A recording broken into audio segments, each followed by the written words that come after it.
Hey guys, so I was running an experiment to see whether I could grow like pink oyster mushrooms on unsterilized substrate.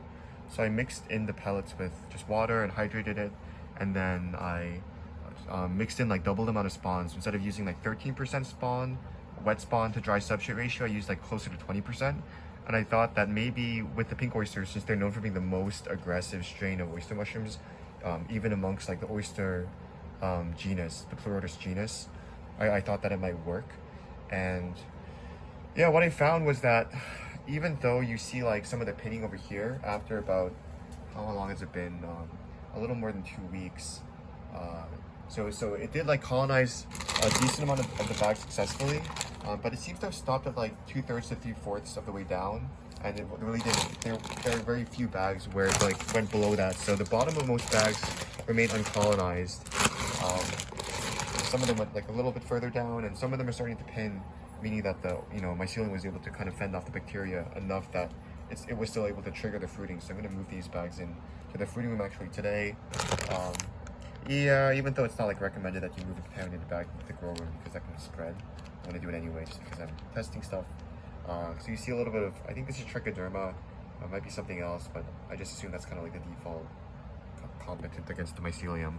And then over here, these ones I assume are not really worth fruiting, so you can kind of see that the mold is spread over the entire surface of the mycelium, and I kind of doubt that it'll even be able to produce a significant first flush. So over here you have like some, so this might be worth doing. But for the most part, yeah, some of the bags, the mold seems to have outcompeted the mycelium. Like in this one, it's just like entirely covered the surface of the mycelium. So these two bags lost. These ones seems to have, these few bags at the bottom seem to have been like a little bit more successful. Interestingly, these ones all contain gypsum. Like this one, this one, this one, this one, this one, and that one down there. So I wonder whether there's a correlation between the triggering of the fruiting and their ability to withstand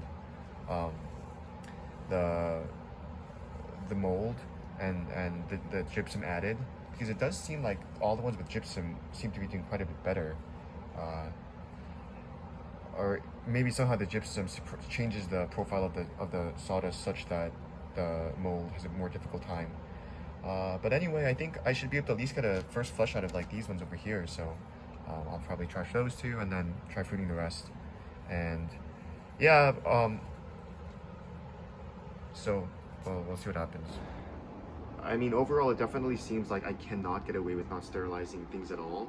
So if I'd maybe used like hot water to somewhat kill off some of the mold, or if I had, I don't know, used the, hydrated lime to kind of soak the sawdust in, that might have resulted in much better results. But just straight up hydrating the pellets with room temperature water seems to not be successful whatsoever, even with the most aggressive mushroom species.